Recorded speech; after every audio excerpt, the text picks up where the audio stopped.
Je vous remercie en tout cas d'être tous là. On est extrêmement nombreux. Nous sommes donc dans la présentation du label Transport et Logistique Responsable. Et cette année sera notre 3e campagne de labellisation. Je vous rappelle les chiffres de la campagne 2023. Il y a eu 59 labellisés, dont 37 premium. Et toutes les tailles d'entreprise ont été effectivement visées, ce qui est le but de ce label, mais on va y revenir dans le cours de ce webinaire. Alors, je vais peut-être tout de suite vous donner le calendrier donc de l'année 2024. Le 4 mars, il y aura la mise en ligne du formulaire d'inscription. Du 4 mars au 17 mai, les entreprises pourront s'inscrire et elles auront 1 mois pour renseigner les indicateurs du référentiel. Et la campagne 24 se terminera le 28 juin de cette année. Un comité de labellisation se réunira le 18 septembre 2024. Le 23 septembre, il y aura l'annonce des résultats. Et dans la semaine du 7 au 11 octobre, une remise des trophées. Donc aujourd'hui, bien écoutez, nous avons normalement 3 intervenants, dont moi. C'était Rodolphe Lantz qui devait introduire, mais j'ai le plaisir et je remercie Xavier Leroy d'être présent, qui est responsable du service conseil d'Eti-Finance. Et évidemment, Camille Micosi, qui est responsable de communication de la FNTR. Alors, ce webinaire, en fait, va se dérouler en 3 parties, c'est-à-dire que je ferai une introduction, mais ce qui est le plus important, c'est que Xavier présente Eti-Finance et puis le label en tant que tel. Et puis Camille parlera des outils qui sont mis à disposition, ainsi que toutes les informations sur le site, les réseaux sociaux, le formulaire d'inscription. Et à l'issue, donc, il y aura des questions-réponses et n'hésitez pas aussi à intervenir dans le chat. Donc voilà pour cette introduction, je dirais aussi rapide. Moi, je souhaite en fait rappeler qu'il est dans notre rôle de fédération professionnelle d'accompagner nos entreprises dans un contexte déjà que nous connaissons tous, qui est celui de la transition énergétique, avec une accélération d'ailleurs de cette transition, et puis aussi de la prise en compte croissante par les acteurs économiques et institutionnels de l'impact environnemental et sociétal de notre secteur du transport routier, de marchandises et de logistique. Alors, le projet de labellisation ESG s'inscrit également dans un processus plus large de valorisation de l'image du secteur, qui est accompagné bien sûr par la communication de la fédération. Vous le savez, il existe un foisonnement d'initiatives qui sont le plus souvent d'ailleurs extérieures au secteur du transport routier de marchandises et de la logistique qui visent à labelliser ou à certifier les entreprises ESG responsables. Et donc, notre objectif a donc été de créer et de mettre en œuvre un label, transport et logistique responsable, qui est propre au secteur. Et pour ce faire, eh bien, nous sommes appuyés sur l'expertise d'Eti-Finance, qui est une agence d'analyse et de conseil extra-financier. Eti-Finance dispose à la fois d'une méthodologie qui est adaptée aux TPE, PME, ETI, et aussi d'un outil d'évaluation sur mesure. Alors, cette méthodologie, tout cela a été élaboré à partir d'un référentiel maison qui a été adapté aux enjeux ESG spécifiques du secteur du TRM et de la logistique. Et je peux vous dire que ça a été un gros travail parce que tous les experts concernés ont été sollicités. Ce label est aussi conforme pour sa reconnaissance aux standards des agences d'évaluation ESG. Il permet d'identifier des indicateurs et des éléments d'un terme que je ne dénie pas du tout, qui s'appelle le scoring, que moi je préfère appeler notation, pardon Xavier, simple et transparent, qui est attesté par un tiers indépendant pour sécuriser le processus. Et surtout, et nous on insiste beaucoup là-dessus, il est ouvert à toutes les entreprises du secteur, qu'elles soient adhérentes ou non adhérentes. Et ça, c'est extrêmement important. La propriété intellectuelle, évidemment, elle appartient à FNTR et Eti-Finance, mais le label est véritablement ouvert à toutes les entreprises du secteur et d'ailleurs, quelle que soit leur taille, c'est aussi son avantage. Alors, le tout doit promouvoir une approche innovante dans le secteur du transport routier de marchandises et de la logistique. D'abord, sensibiliser les entreprises aux enjeux ESG et diffuser les meilleures pratiques. Identifier et surtout mettre en valeur les entreprises ESG responsables et apporter une valeur ajoutée aux entreprises engagées par une reconnaissance de leur environnement institutionnel et commercial. Le référentiel lui-même, il a été développé au cours de l'exercice 2021 entre la FNTR et Equifinance, en choisissant les indicateurs qui nous semblaient correspondre au mieux aux enjeux ESG sectoriels et en établissant un mode de scoring en intégrant des modulations qui sont liées à la taille de l'entreprise et au type de l'activité de transport. Et là, j'anticipe sur ce qui sera présenté tout à l'heure. En cette troisième campagne, eh bien, nous évoluons, puisque le label et son référentiel évoluent aussi, notamment parce que les entreprises doivent ou vont devoir répondre à de nouvelles exigences comme la directive CSRD, Corporate Sustainability Reporting Directive. Et Xavier, à qui je cède la parole, Xavier Leroy, va vous présenter ces évolutions. Merci Je beaucoup, vous laisse la Florence. parole, Xavier. Je vous remercie. Merci beaucoup, Florence. Et je voudrais dire encore une fois au nom d'Equifinance notre plaisir chaque année de notre équipe d'entamer la saison par ce webinaire et par la prochaine campagne d'évaluation. C'est important pour Equifinance, qui est une agence de notation, je reprends votre terme, pas de scoring, de notation ESG française, de plus en plus européenne, puisque nous sommes maintenant présents en Espagne, en Allemagne, depuis Paris. Donc l'importance pour nous de travailler à l'évaluation de la transition, à la mise en évidence, vous l'avez dit, du secteur du transport et de la logistique, tout en véhiculant ces notions, bien entendu, de développement durable qui sont aujourd'hui intimement liées à l'ensemble des activités et de façon plus générale à la société civile. Donc un plaisir non négligé évident pour nous de travailler sur ces évaluations pour la mise en œuvre d'un label ESG. Qu'est-ce que c'est qu'un label ESG? C'est pouvoir permettre, à partir d'une évaluation indépendante, vous l'avez dit, correspondant aux standards habituels de notre profession. On n'est pas en train de faire une évaluation au rabais ou quelque chose de différent. On le fait avec les principes, les standards et l'exigence habituelle qui est la nôtre. Simplement, nous le faisons avec une dimension sectorielle particulière. Donc, on a un supplément sectoriel pour prendre en compte ce qu'on appelle dans notre jargon les matérialités du secteur, c'est-à-dire les enjeux propres du secteur du transport et de la logistique. Et nous le faisons dans l'esprit du paquet européen, un paquet réglementaire européen, la directive européenne, de la double matérialité, c'est-à-dire de mesurer les activités économiques au travers de l'impact qu'elles ont sur l'environnement, ça c'est la matérialité d'impact, mais également de mesurer ce que la transition a comme impact sur leur propre activité. Et vous êtes, vous, dans le secteur du transport et logistique, bien entendu, aux premières loges historiquement sur ces évolutions, bien entendu au niveau notamment des normes environnementales, mais pas que.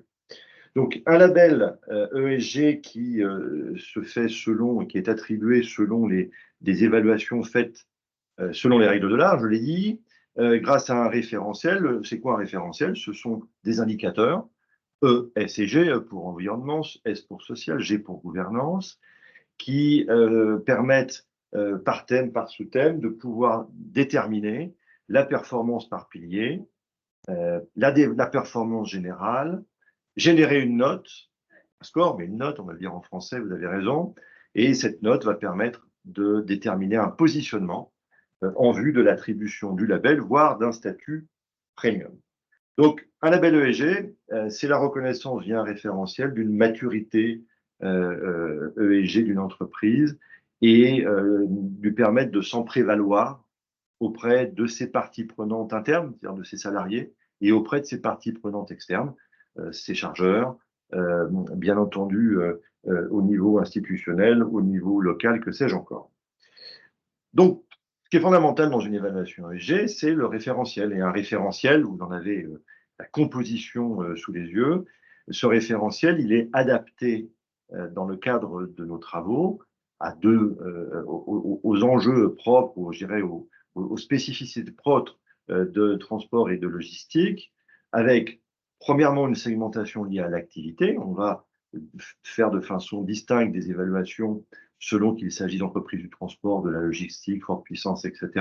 Donc des critères communs et des critères qui vont être particuliers selon ces activités pour des raisons que vous pouvez imaginer. Encore une fois, parce que les enjeux matériels ne sont pas les mêmes nécessairement. Et puis, deuxième élément, encore évident, là, nous semble-t-il, le faire selon la taille des entreprises. Florence l'a dit, l'objectif du label, c'est de s'adresser à toutes les entreprises.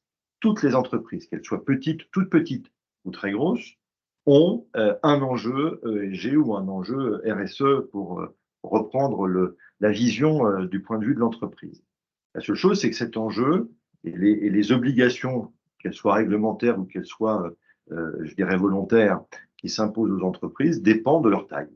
On ne va pas, bien entendu, apprécier la maturité de pratiques ESG de la même façon selon qu'une entreprise emploie 10 salariés ou selon qu'elle emploie 1500, 2000 ou 3000, voire plus salariés. Cela correspond à des seuils légaux, mais cela correspond bien entendu aussi à des dimensionnements de pratiques. Eh bien, nous en tenons compte dans notre questionnaire, soit parce que certains indicateurs, voire certains sous-piliers, ne sont pas mis en œuvre pour les plus petites entreprises, en général à partir de en dessous de 50 salariés. Et puis, bien entendu, les formules, le cas échéant, d'évaluation vont être différentes, là encore, pour tenir compte de la taille. Nous avons introduit, nous le verrons tout à l'heure, une strate supplémentaire pour tenir compte de l'évolution réglementaire, puisque nous étions jusqu'à présent avec une limite au-dessus de 250 et nous avons introduit une limite de 500. Je dirai pourquoi, pour suivre la réglementation. Donc, une architecture classique d'évaluation, une segmentation selon les activités, là encore classique, une segmentation également selon la taille des entreprises, afin de n'exclure personne et de mesurer les entreprises à l'aune de leur taille et donc des enjeux qui les concernent.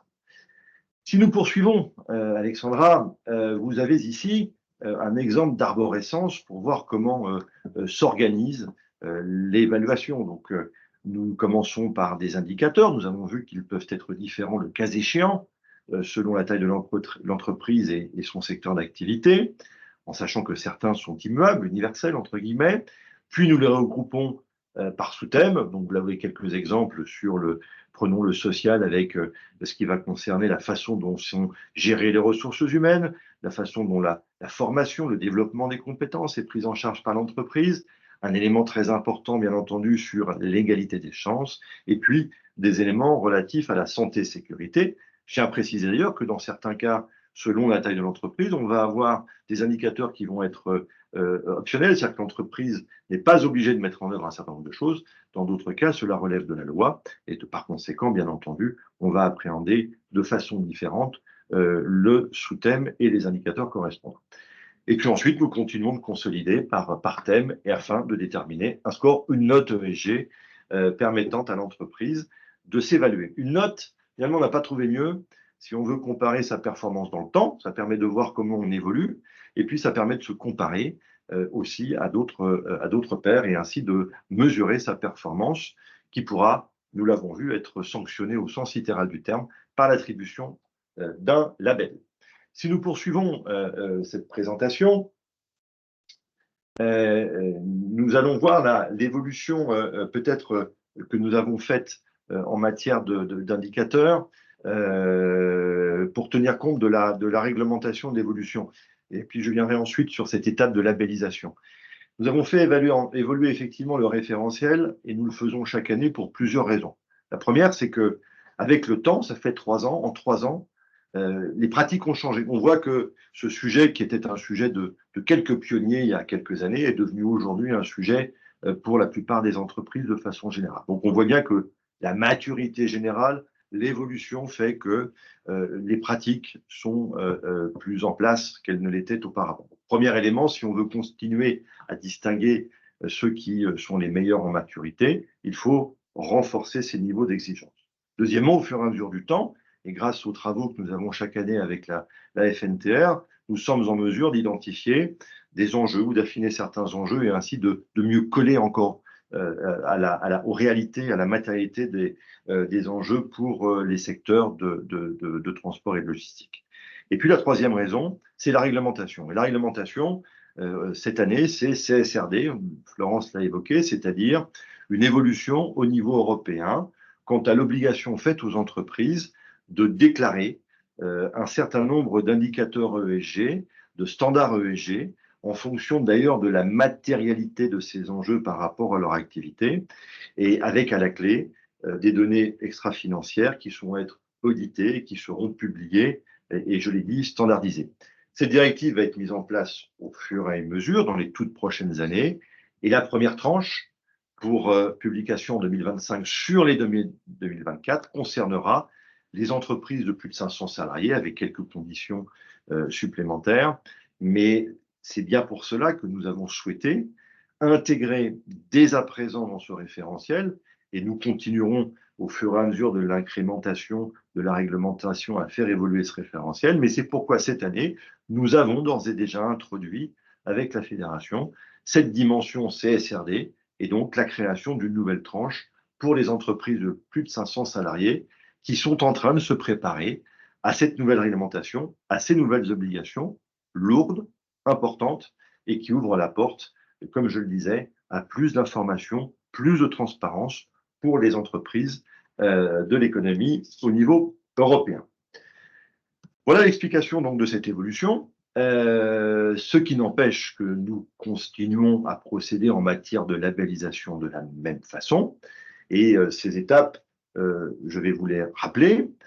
Comme l'a déjà dit dans le calendrier Florence, eh bien, on va commencer par remplir, prendre contact pour s'inscrire sur l'exercice d'évaluation et donc ayant, en fonction des résultats, pour conséquent la labellisation. Etifinance va vérifier que l'entreprise est éligible et peut effectivement, entre guillemets, faire l'objet de cette évaluation. Et puis ensuite, on va adresser à cette entreprise les éléments lui permettant de se connecter à notre plateforme et ainsi d'accéder au questionnaire qui lui correspond en fonction de son secteur et de sa taille, et ainsi de pouvoir, durant à peu près un mois, répondre aux données, aux indicateurs qui sont demandés. Ceci ne se fait pas de façon aveugle, hein. Bien entendu, nos équipes sont là pour aider les entreprises, notamment les plus petites, pour pouvoir remplir, c'est-à-dire aussi en amont de cela, comprendre les indicateurs, le sens de cela. Et c'est d'ailleurs le premier exercice, nous semble-t-il, c'est de se familiariser, pour les entreprises qui ont moins l'habitude, à ce type de démarche qui, je le précise, se généralise, puisque notamment en matière financière, les banques exigent de plus en plus de leurs clients entreprises de répondre à des questionnaires ESG. Sur la base de ces indicateurs, avec l'aide d'Etifinance, je le rappelle, nous réalisons ensuite une évaluation qui permet, une fois cette évaluation réalisée, d'avoir des résultats qui seront présentés au comité du label en vue de la labellisation. Encore une fois, ce n'est pas un exercice à l'aveugle, c'est un exercice qui se fait avec notre aide. Nous tenons à disposition des entreprises pour expliquer, pour comprendre les enjeux derrière chacun des indicateurs et ainsi apporter aussi notre petite pierre à la compréhension de cet exercice d'évaluation. Je précise une dernière chose, il s'agit d'une évaluation déclarative. Nous n'allons pas dans les entreprises vérifier les informations. Ceci étant dit, et je rassure tout le monde, nous avons un certain nombre de modèles qui nous permettent de vérifier la cohérence des données. Et puis, nous avons en amont de cela une vérification de controverse dont je vais parler, me semble-t-il, juste après. Alors, qu'est-ce qui fait que, et si nous changeons de slide, on peut obtenir, concourir à la labellisation, dont je rappelle qu'elle appartient in fine à un comité de labellisation. D'abord, il faut obtenir un seuil minimal en termes de notation pour l'obtention du label, et puis avoir un minimum par pilier. Donc, il ne faut pas être super bon dans un pilier ou deux piliers et très mauvais dans l'autre. Il faut un niveau moyen qui soit bon et avoir un seuil de 55 sur 100 permettant d'être labellisé ou de concourir au label. La condition minimale, c'est d'avoir au moins 40 sur 100 sur chacun des trois piliers. Je vous avais présenté préalablement la façon dont se construisaient ces notes. Je le rappelle, des indicateurs notés qui permettent d'avoir des sous-thèmes ou des piliers, et puis ensuite une note générale. Et pour ajouter une tranche, je dirais, des plus en avance, de ceux qui sont les plus matures, ceux qui font le plus d'efforts ou qui ont le plus l'habitude de mettre en œuvre ce type de processus ESG, un label premium a été défini avec là une condition de taille qui permettent aux entreprises de plus de 50 salariés, au-delà de 75% de note générale, de pouvoir obtenir, je dirais, ce label plus. et pour les entreprises de plus petite taille, d'avoir au-dessus de 65 sur 100, et là encore, de pouvoir l'afficher. Cette notion d'affichage et de label, je l'ai dit, elle est utile à plusieurs niveaux. D'abord, c'est une sanction, une mesure d'une évaluation continue pour ceux qui procèdent à l'exercice chaque année. Deuxièmement, ça permet bien entendu de se prévaloir in fine d'un label et d'être reconnu au niveau de la profession et plus largement au niveau du secteur comme ayant mis en pratique des meilleurs standards en matière ESG. Mais c'est aussi un élément qui permet, vis-à-vis de ses salariés, vis-à-vis de ses clients, vis-à-vis de son banquier, vis-à-vis de son assureur, vis-à-vis d'un certain nombre de parties prenantes, qui permettent encore une fois, de mettre en évidence, alors même que c'est quelque chose de plus en plus important, de mettre en évidence les efforts qui sont faits et la maturité qui est atteinte en matière ESG. Donc ce sont des seuils qui ne sont pas si simples. Je laisse le soin, bien entendu, ensuite à Rodolphe et à Florence de commenter cela, dans le sens où, bien entendu, nous avons pour l'instant des entreprises qui continuent de plus en plus nombreuses à venir se frotter à l'exercice du label. Ce sont souvent des entreprises qui sont déjà très sensibilisées et donc qui ont des bonnes performances. Mais nous le rappelons, c'est un exercice ouvert à tous, dont l'objectif est d'avoir un point de départ et d'identifier très rapidement sur quels éléments l'entreprise peut s'améliorer et ainsi atteindre des niveaux de maturité, non seulement pour le label, mais également pour les autres objectifs que je mentionnais précédemment. Je reviens, slide suivante, donc sur ce processus en synthèse pour l'obtenir. Donc on s'inscrit. Dès que l'on est inscrit, Etifinance procède à une vérification de controverses. Les controverses, ce sont les informations négatives, ce sont des informations que nous collectons dans la presse, sur Internet, sur un certain nombre de supports externes. C'est ce que disent, le cas échéant, des parties prenantes externes sur les entreprises. Nous analysons bien entendu ces informations pour en identifier la portée et le niveau de sévérité. Et nous excluons d'office les entreprises qui seraient face à des controverses critiques ou fortes, compte tenu du fait qu'elles ne peuvent pas concourir à un label ESG si elles n'ont pas réussi de leur côté à régler, si vous me permettez cette expression, des problèmes importants en la matière. Une fois qu'on a passé cette première étape, et je dirais que la plupart des entreprises du secteur la passent bien entendu, eh bien, nous rentrons dans la phase d'évaluation avec un exercice qui permette de déterminer des scores. En dessous des scores que j'ai mentionnés, les entreprises ne sont pas éligibles, mais j'ai envie de dire, si elles ne sont pas éligibles, elles ont fait un exercice qui leur permet de mesurer leur performance et de savoir ce qu'elles doivent faire pour l'année suivante pour l'obtenir, ce qu'elles doivent faire de façon générale pour améliorer leur performance ESG. Si les entreprises, en revanche, obtiennent les seuils minimaux pour concourir au label, eh bien, ces entreprises vont être présentées au comité des labels pour recevoir cette récompense. Je préciserai pour terminer, car je crois que je m'arrêterai là, le label a aussi pour objectif d'intéresser un certain nombre de partenaires du secteur d'activité.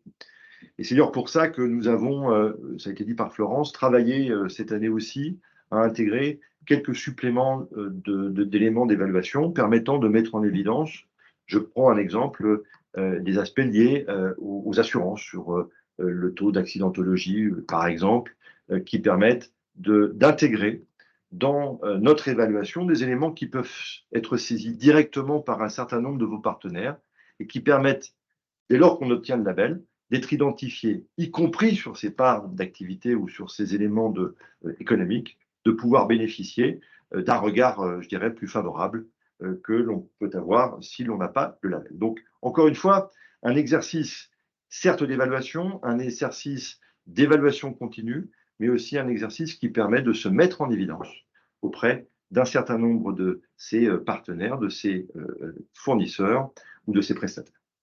Voilà ce que je pouvais vous dire et je repasse la parole à la fédération. Merci beaucoup.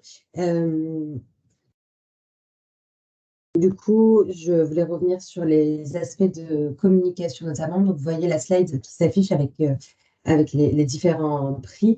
Sur le site de la FNTR, aujourd'hui, vous avez toutes les informations sur les précédentes éditions ainsi que sur l'édition à venir. Et vous pouvez évidemment suivre sur les réseaux sociaux le label, donc le compte Twitter X maintenant, qui était déjà opérationnel. Et on a lancé un compte LinkedIn. Donc, je vous invite pour ceux qui seraient curieux d'aller voir. Vous avez toutes les informations qui sont mises en ligne et surtout, on travaille à valoriser les entreprises qui ont déjà eu le label. Donc, des petites vidéos sont réalisées avec des témoignages de ces entreprises, pourquoi elles ont participé à ce label, quels sont les, les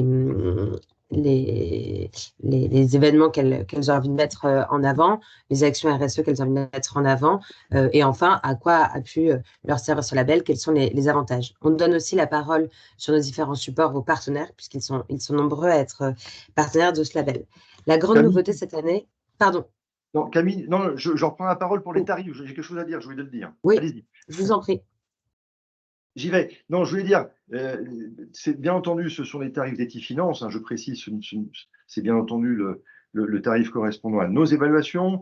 Pas de shrimpflation ou de cheapflation chez nous, en dépit de tout ce qui a pu se passer. Nous avons maintenu les tarifs à l'identique en tenant compte de la taille des entreprises. Et j'espère que cela me permet de mesurer l'engagement d'Equifinance aussi et son attachement au label. Merci beaucoup, Xavier. Donc, du coup, je disais que sur la nouveauté cette année serait un site dédié, donc sur lequel nous allons communiquer d'ici l'ouverture des inscriptions le 4 mars. Sur ce site dédié, vous retrouverez toutes les informations qui sont actuellement sur le site de la FNTR et sur les réseaux sociaux. C'est un site qui vous permettra de postuler directement, enfin de vous inscrire directement au formulaire d'adhésion. C'est un formulaire d'adhésion très simple pour, comme Xavier Leroy vous l'expliquait, être mis en contact avec Equifinance. Ce formulaire d'adhésion respecte complètement les règles du RGPD, donc vous pouvez tout à fait inscrire vos coordonnées dedans pour être rappelé. Voilà, n'hésitez surtout pas à aller suivre nos réseaux sociaux et vous connecter sur notre site afin d'avoir les dernières informations. Tous les jours, encore une fois, nous alimentons avec les dernières nouveautés. Voilà. Je ne sais pas si de notre côté FNTR, il y avait un ajout qui voulait être fait. Sinon, on va pouvoir passer aux questions-réponses directement dans le chat.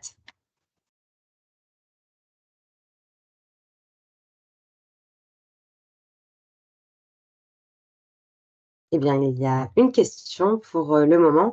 Donc, une fois le label obtenu, un renouvellement annuel est-il nécessaire? Je vais répondre. Donc, c'est une évaluation annuelle. D'ailleurs, ça correspond à ce qui sera mis en place dans la réglementation CSRD, où tous les ans, il y aura cette communication. Et donc, pour répondre à cette question, oui, c'est tous les ans. Ça permet, au-delà du label, de mesurer sa propre évolution face à un référentiel qui est appelé chaque année à tenir compte des évolutions de pratique, des évolutions réglementaires, et donc qui a plutôt tendance à se durcir. Donc, en effet, c'est un processus annuel. D'ailleurs, petite information, lorsque nous travaillons beaucoup pour les acteurs financiers dans le cadre des financements, eh bien, c'est une évolution également annuelle qui est demandée aux entreprises de ce point de vue-là. Donc, c'est la norme. Merci Xavier. Alors, il y a d'autres questions qui arrivent. Donc, pourra-t-on avoir un replay de cette visio? Oui, tous les outils de communication seront d'ores et déjà disponibles sur le site de la FNTR. Je vais vous remettre les différents liens. Vous avez donc la plaquette de présentation ainsi que cette présentation PowerPoint et le replay sera mis dans les heures qui suivent sans souci. Autre question. Est-ce lié à la charte CO2? Non, ce n'est pas lié à la charte CO2. En revanche, nous avons introduit cette année, notamment pour les plus petites entreprises, le fait de faire un bilan CO2 comme un bonus. Donc, il y a ce qui est obligatoire, enfin, ce qui avait été considéré comme un élément standard pour les entreprises de plus de 50 salariés de mémoire, ou un peu plus que cela. Et puis, nous avons introduit cette notion de bonus pour les plus petites entreprises. En revanche, non, c'est encore une fois indépendant de cet élément. C'est une évaluation qui prend le cas échéant en compte ce qui peut être fait dans le cadre d'autres chartes ou d'autres labels en matière d'information, mais ça n'est pas lié en tant que tel. J'ai peut-être aussi répondu sur la question. Oui, Rodolphe. Oui, non, je voulais rajouter qu'effectivement, la FNTR est partenaire dans le cadre de la convention EVE et maintenant F2, et que dans ce cadre-là, on travaille effectivement sur la charte et le label objectif CO2. Mais comme le disait Xavier, bien entendu, l'entreprise qui est engagée dans la charte ou dans le label objectif CO2 aura quelques facilités sur la partie émission, GES, mais le label ou la charte objectif CO2 ne couvre qu'une petite partie de l'évaluation ESG. Donc, effectivement, ça va favoriser les entreprises qui sont déjà engagées dans la charte ou dans le label, parce qu'elles auront déjà des actions mises en œuvre, mais ça ne concerne qu'une partie de l'un des piliers du label transport et logistique responsable. Merci. Une autre question, est-ce que la dimension CSRD est obligatoire pour les TPE? Non, elle est, je l'ai dit, 500 salariés. Alors, je ne sais pas ce qu'on... Encore une fois, la directive CSRD va se décliner en fonction d'un certain... Pas rentrer trop dans le détail, mais c'est 500 salariés, puis 250 salariés avec des minimums de chiffre d'affaires et de bilan. De mémoire, 25 millions d'euros de bilan et 50 millions d'euros de chiffre d'affaires. Il faut être sur l'un des deux de ces trois critères pour les entreprises plus petites.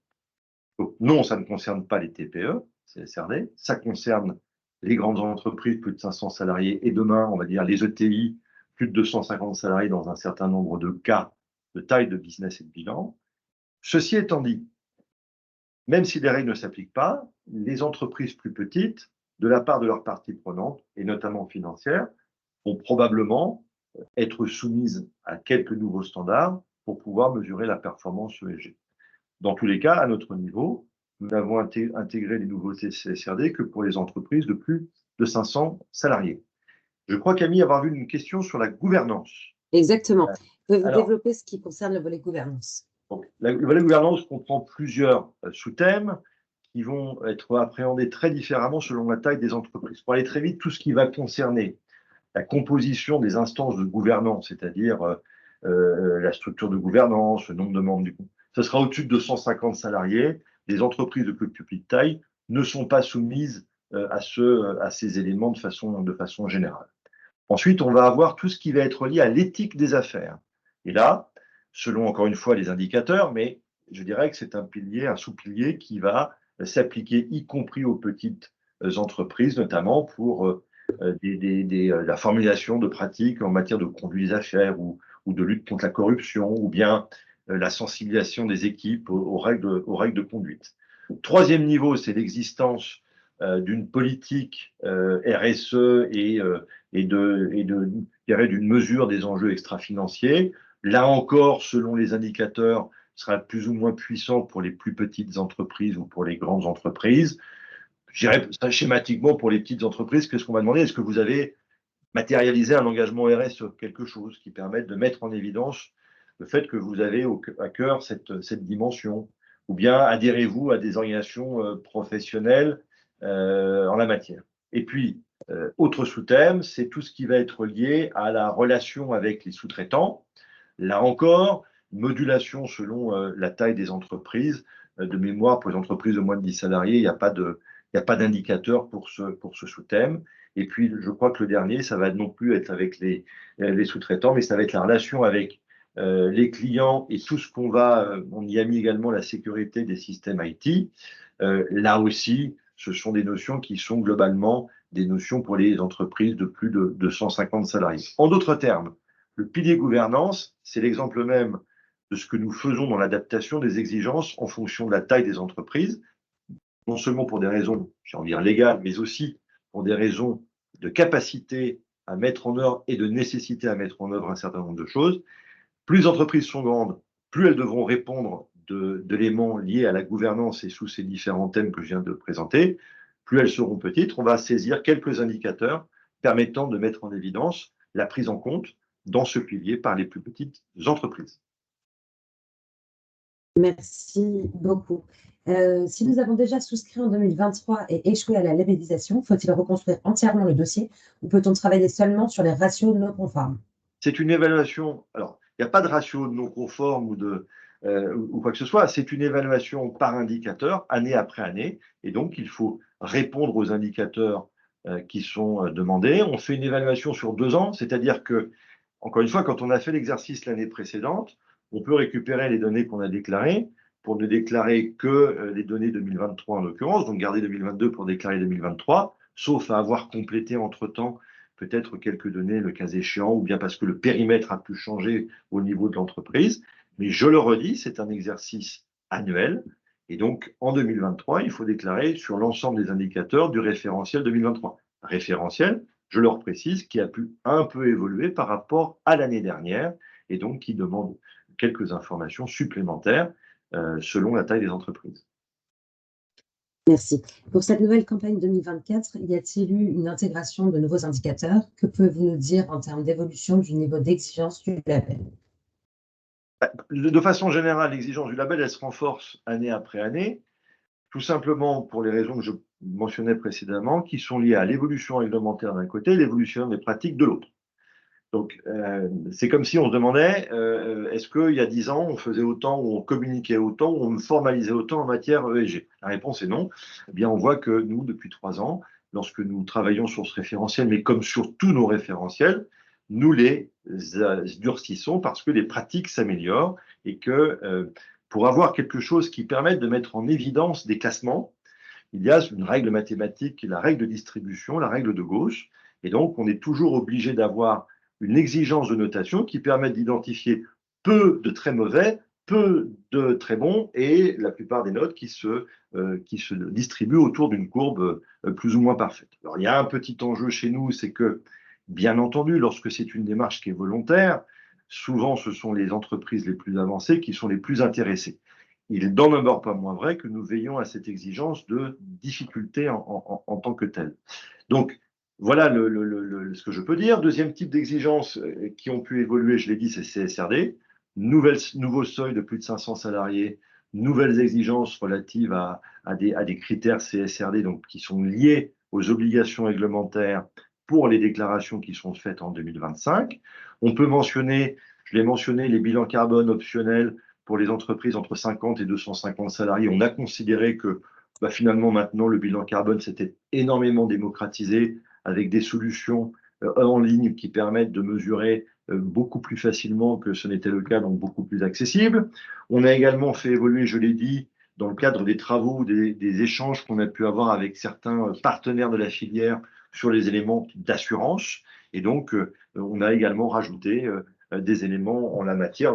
Je n'ai pas tous les éléments sous les yeux, mais on pourra vous les communiquer. Et voilà les principaux que je peux vous mentionner. Sur l'assurance, il y avait des nouveaux critères en matière de prévention de mémoire, et puis, je l'ai dit tout à l'heure, sur des statistiques d'accidentologie.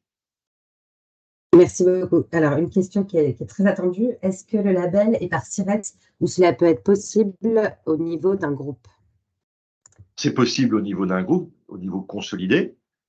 Bien entendu, ce qu'il faut simplement, c'est faire une déclaration au niveau du groupe qui soit consolidée. Ce n'est pas Etifinance qui consolide, c'est une déclaration qui doit être faite au niveau consolidé. D'ailleurs, ça tombe bien, pour les entreprises qui sont plus de 500 salariés, c'est bien dans cela que devra être faite CSRD.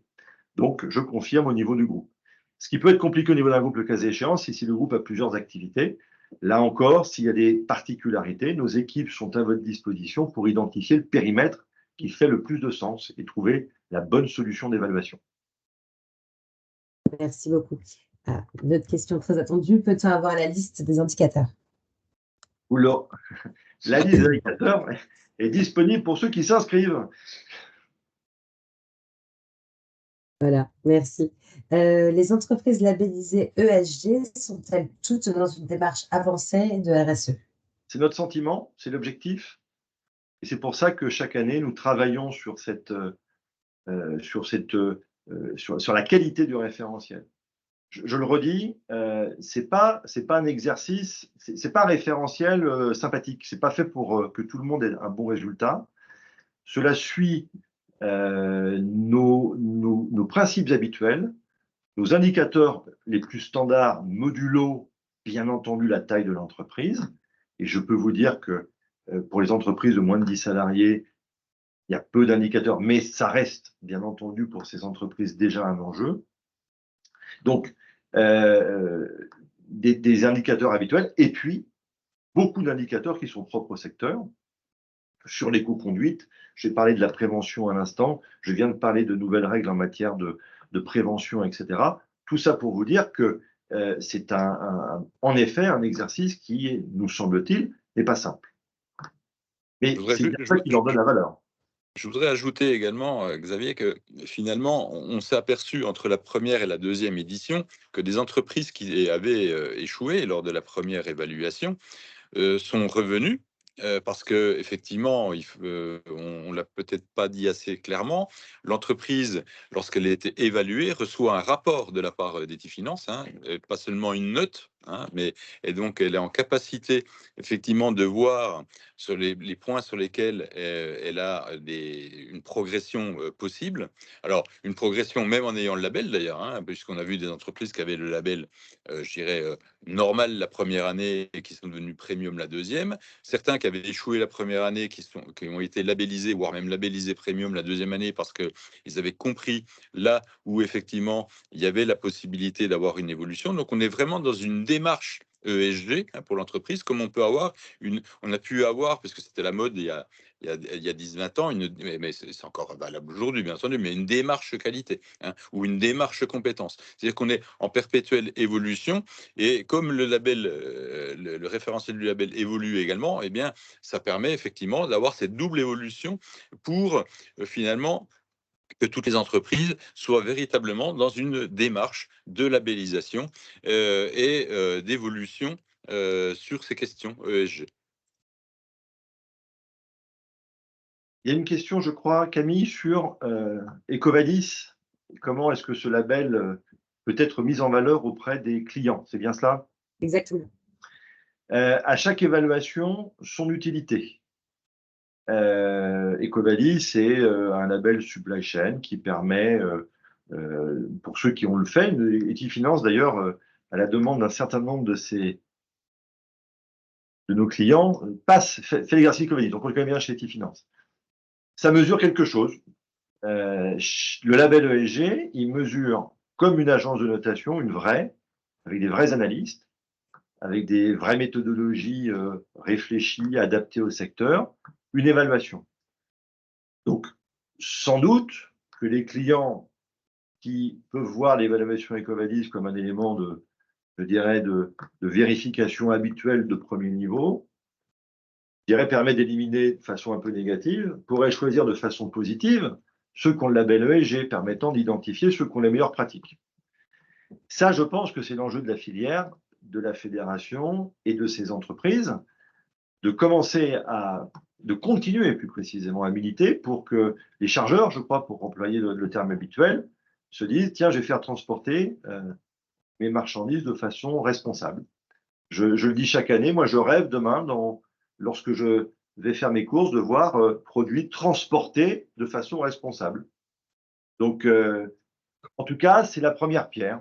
Donc, je crois qu'il va falloir continuer à faire la publicité autour de ce label pour qu'il soit pris, encore une fois, de façon positive, comme un choix positif. Donc, EcoVadis, c'est pour éliminer, ou parce que c'est obligatoire, parce que c'est devenu un standard minimum qui permet à tout le monde de considérer qu'on a passé la première étape. Le label ESG demain, ça devrait être le choix positif. Je choisis entre deux solutions, celle qui est labellisée. Merci beaucoup. Alors, quel est le taux de réussite du label? Je vais vous dire une chose. Lorsqu'on a fixé les seuils de labellisation et premium, nous sommes comment dirais-je, nous avons utilisé les bases de notre évaluation, de nos évaluations d'entreprise depuis une quinzaine d'années. Donc, on a l'habitude, nous, d'évaluer des bons scores. Donc, on sait, grosso modo, que, je dirais, la médiane, c'est aux alentours de entre 40 et 50 dans nos évaluations. Je vais très vite. Donc, on s'est dit, pour que vraiment sanctionner des gens qui ont des bons résultats, et comme on le voit historiquement dans ce que nous faisons, c'est au moins plus de 50, 55, c'est vraiment déjà des très bonnes pratiques. Et quand on dépasse un certain seuil, On a mis un seuil plus petit pour les petites entreprises, mais quand on dépasse 65-70, on est vraiment dans ceux qui ont des pratiques qui sont les plus abouties. Ça, c'est notre habitude d'évaluation. Il se passe que, comme je l'ai dit, comme c'est une démarche volontaire, nous avons, parmi ceux qui passent l'examen entre guillemets du label, beaucoup d'entreprises qui font preuve d'une bonne maturité, voire d'une très bonne maturité. Et c'est normal parce que c'est elles qui sont le plus sensibles à ce sujet, pas que. Donc, on a un taux de réussite qui est, je dirais, en termes de pourcentage, qui ne représente pas la réalité de la filière, mais qui représente le fait que vont faire l'exercice ceux qui sont les plus matures. Il faut à tout prix que celles et ceux qui sont convaincus qu'il s'agit là d'un exercice d'évaluation permettant de construire sur cette dimension une stratégie de développement pour recruter, pour convaincre des clients, pour communiquer, tout simplement parce que ça correspond à ces valeurs, s'en saisissent. Et si le résultat n'est pas positif la première année parce qu'on n'est, entre guillemets, pas suffisamment, on n'a pas atteint le niveau de maturité suffisant, c'est pas grave parce qu'on a un résultat qui permet de dire là où on doit, là où on peut s'améliorer et là où les autres de même taille et du même secteur ont affiché pour les meilleurs des bons résultats. Donc, encore une fois, le taux de réussite peut être un peu trompeur parce que, bien entendu, je l'ai dit, il y a ce biais de dimension volontaire, mais il faut à tout prix que toutes les entreprises qui ont envie de se mesurer à leur propre performance fassent cet exercice comme un exercice, au-delà du label, un exercice pour elles, pour identifier, entre guillemets, leurs points forts et leurs points faibles. Merci beaucoup. La question suivante, je vais peut-être y répondre. Prévoyez-vous de faire la remise de trophées au ministère des Transports comme en 2023 et 2022? Alors, pour une petite précision, donc 2022, c'était à l'Assemblée nationale, puisque le label avait comme parrain Jean-Marc Dulézy, qui est député et président de la commission développement durable et aménagement du territoire. En 2003, effectivement, nous avions été reçus par Clément Beaune, ministre des Transports. Et en 2024, nous verrons, en fonction du ministre qui sera chargé des Transports, ce qui est possible de faire. Le coût est à régler à la phase d'inscription. Le bon de commande est à remplir à l'inscription et le coût est à payer au moment pour pouvoir recevoir ses résultats. Merci Xavier. L'AUTF, est-elle intégrée dans la démarche? Y a-t-il un représentant des chargeurs dans le comité? Alors, je vais répondre. Non, nos amis de la UTF, comme de la Confédération du commerce de gros, ainsi de suite, donc les chargeurs ne sont pas intégrés, bien entendu, dans le comité et ne sont pas partenaires du label. En revanche, on les côtoie, bien entendu, par ailleurs. Je pense notamment, on en parlait tout à l'heure, dans le cadre de la convention EVE, puisque nous avons des labels en commun. Et puis également dans le dispositif Remove, qui est le report modal, et ainsi de suite. Donc, nous avons beaucoup de contacts avec eux. Et par ailleurs, effectivement, comme le rappelait fort justement Xavier, l'enjeu pour les transporteurs et les logisticiens, c'est de faire reconnaître par leurs clients chargeurs les performances affichées par le label. Donc, on y travaille. On a une bonne écoute de la part des chargeurs, bien entendu. Je pense notamment que dans le cadre d'autres dispositifs, je pense notamment à l'accélérateur du transport routier de la BPI, ainsi de suite. On parle beaucoup du label transport et logistique responsable lorsqu'il est question effectivement de ESG, de développement durable, notamment. L'ADEME également a une bonne écoute au niveau de ces labels. Donc non, ils ne sont pas au sein du comité de labellisation. Ils n'ont pas participé, bien entendu, aux travaux qui ont duré, je rappelle, quand même une année entre Etifinance et la fédération. Mais ils sont tout à fait attentifs aux résultats, c'est-à-dire à des entreprises. De toute façon, on le voit bien, les entreprises qui sont labellisées, voire labellisées premium, quelle que soit leur taille, effectivement, c'est des entreprises qui sont connues et reconnues de la part des chargeurs. Il n'y a pas de souci. Merci beaucoup. À ce stade, nous n'avons pas de questions. Peut-être attendre une petite minute. Voilà, une autre question est arrivée. Au-delà d'Ecovadis, il y a également un panel d'évaluation des clients chargeurs avec tous des supports différents, ce qui est très chronophage. Comment le label ESG pourrait devenir une référence, un peu comme l'est devenu le label Objectif CO2? Cela fait le lien avec la question précédente. Je vais laisser la parole à Rodolphe et Florence, mais c'est un label, encore une fois, il n'en a pas beaucoup de labels professionnels qui suivent. Il n'y a pas beaucoup d'agences ESG déjà. Il faut savoir que ce sont des méthodologies, des métiers, des modèles, etc. D'ailleurs, c'est une profession, une activité qui est en train de devenir réglementée au niveau européen. Tout ça pour dire que il y a évaluation et évaluation. Donc ça, c'est la première des choses. Donc notre label, votre label, il est fait à partir de procédures, de méthodologies qui sont en pointe sur ce type de sujet. Et je l'ai dit, qui tiennent compte de tous les éléments, à savoir la réglementation, la position de la société civile, comme on dit, ou des parties prenantes, peu importe. On tient compte de la taille des entreprises, etc. Donc, c'est quelque chose de sérieux et de solide, adapté au secteur, qui tient compte de ses spécificités, de ses enjeux. Et ce n'est pas un truc fait sur une plateforme automatique qui donne un résultat automatique. Une fois que j'ai dit ça, je pense que c'est vraiment à la filière d'en faire le maximum de publicité pour que ça devienne un réflexe de choix. Je l'ai dit, on le voit dans un certain nombre de situations, il y a des choix qui sont de sélection positive. On choisit une solution par rapport à une autre parce qu'elle a ce type de dimension. Il faut arriver à ce réflexe, en effet, auprès des clients. Donc moi, vu de l'extérieur, je dirais que le support est excellent. Il y a de la qualité, et je ne dis pas ça parce que c'est Equifinance qui le fait, mais parce que c'est basé sur ce qui se fait lorsqu'on évalue des entreprises à des fins financières, pour des investissements, etc. Donc je dirais, il y a des critères qui ont derrière cela des enjeux très lourds.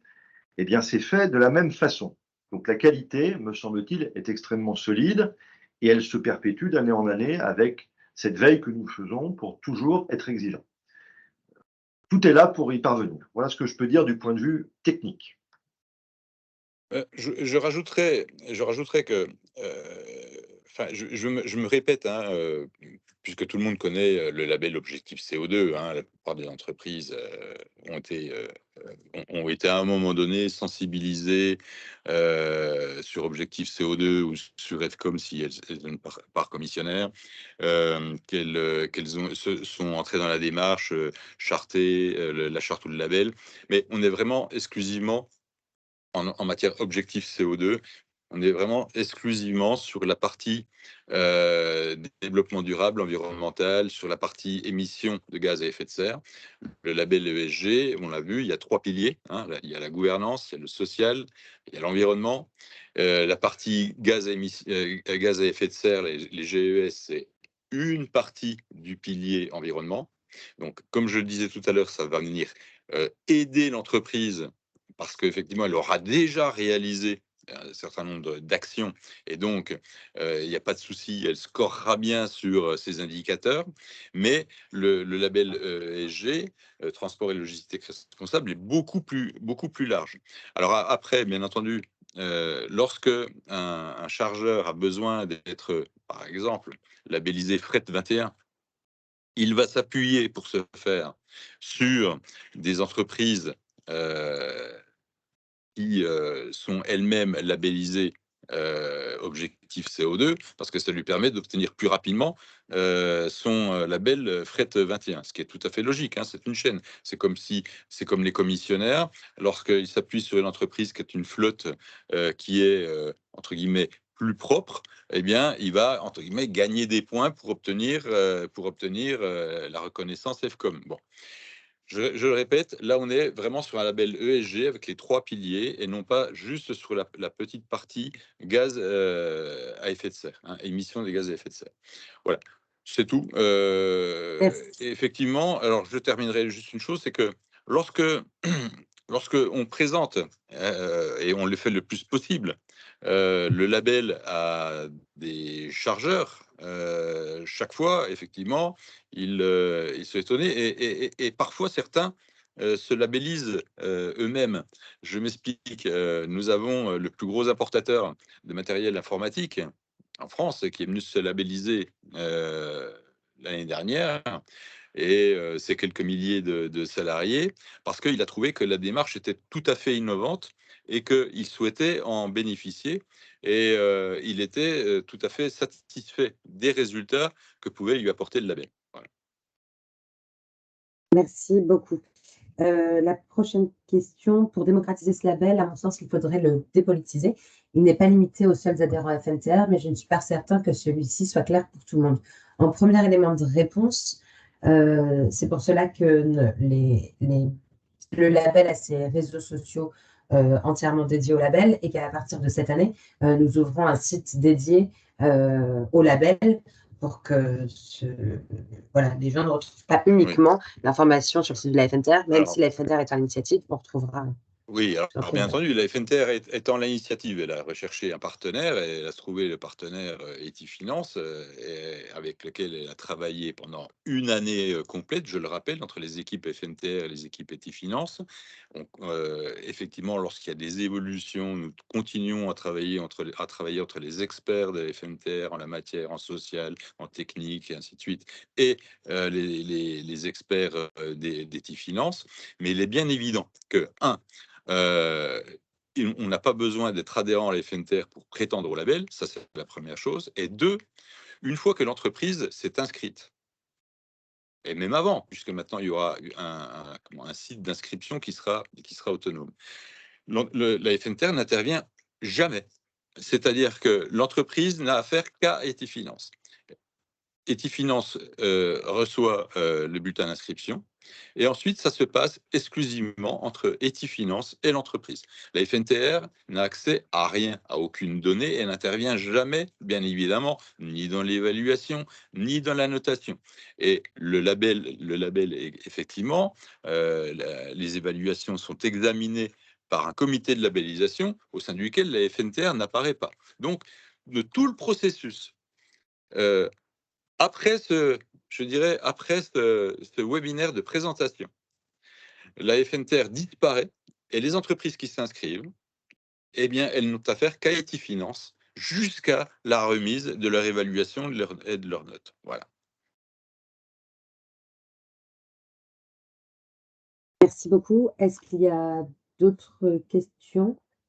D'ici là, vous pouvez retrouver donc les différents liens que je vous ai mis un petit peu plus haut, ainsi que le calendrier d'ouverture des inscriptions notamment. Et comme je vous le disais, le replay de ce webinaire sera disponible en fin de journée sur le site de la FNTR. J'ajouterai encore une chose, c'est que si jamais vous avez des questions qui peuvent vous venir après ce webinaire, il est bien évident que vous pourrez continuer à les poser en nous adressant des mails, et on y répondra avec plaisir. Il n'y a pas de souci. Eh bien, je ne vois pas d'autres questions. Merci à toutes et à tous de votre participation. Pardon. Non, mais on peut clore. Merci à tout le monde. Merci à Camille et aussi à Alexandra qui est cachée, qui a fait aussi un travail derrière important, à Rodolphe, et puis évidemment à Xavier Leroy et Salomé, que je salue au passage. Et une fois de plus, écoutez, c'est à nous de faire réussir ce label, non pas en tant que FNTR, mais en tant que belle profession du transport et de la logistique. Et plus, comme le disait Xavier, il sera apporté à l'extérieur, et plus, eh bien, justement, nous pourrons le vendre, entre guillemets, à nos chargeurs. Bon courage à tous et très bonne fin de journée. Au revoir.